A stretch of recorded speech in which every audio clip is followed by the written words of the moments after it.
It's awesome to see so much of the community interested and wanting to be informed about such an important topic. So I invite you and welcome you to the It Happens in Chico Human Trafficking Luncheon. I welcome Officer Kovacs to share with us some of the things he's seeing in the schools and things that we can perhaps help with. Thank you, Karen.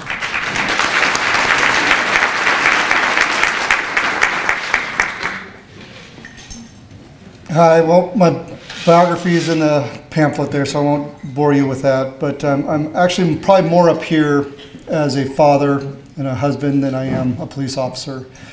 And like most of you, or if not all of you, I started kind of this journey or this exploration of what trafficking is about 1.5 years ago, where it was a topic of something that happens somewhere else and happens to somebody else somewhere else, in another country.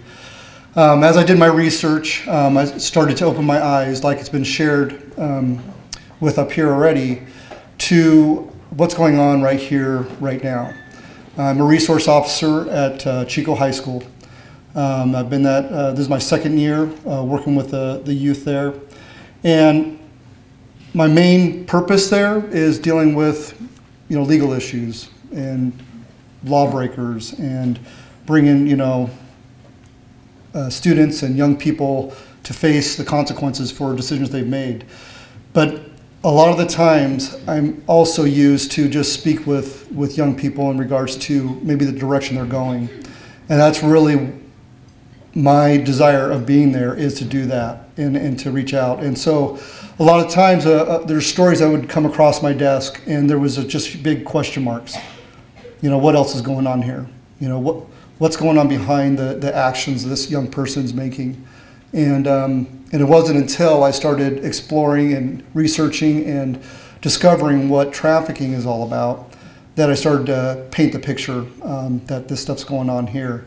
We do have, I've no doubt talked to dozens of Stacys at my desk at that school that are entertaining relationships with older men online that they've never met, or entertaining relationships with somebody they just don't know.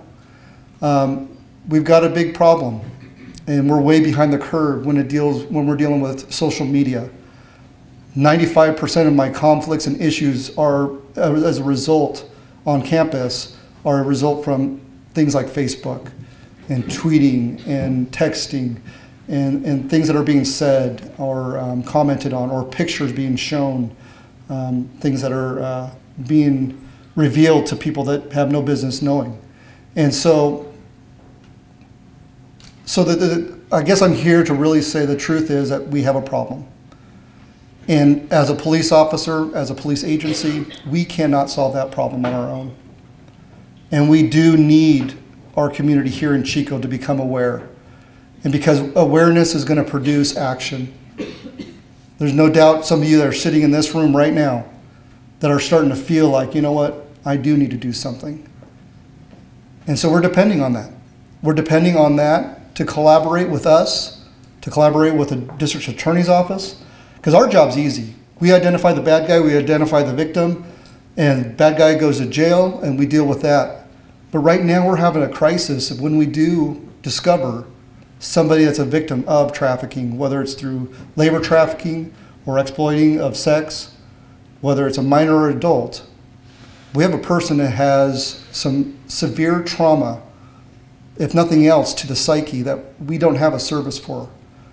And so we do call the 1-800 lines and the resources that are out there, but we can't leave that person necessarily just to wait around for somebody to contact them. We need somebody, a group, to be able to hand that person off to be cared for and to be restored. And it's going to happen. I'm confident it will. It's going to take some time, and I'm pretty impatient because I want it to happen yesterday, but it's going to happen. And so that's why I'm very encouraged and very glad to see this room full of people that want to become aware of this situation. I don't have stats. I'm sorry. But our community is just not there yet. We don't know the extent of the problem. Kind of like what Kate was talking about with all the stats that are out there. We just don't know the extent of the problem. The problem is bigger than we realize. We've got a unique situation here in Chico.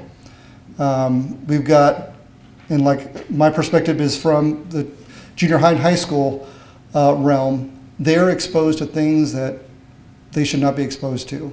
And whether it's through the social media or just exposure to the college living that's going on in this town.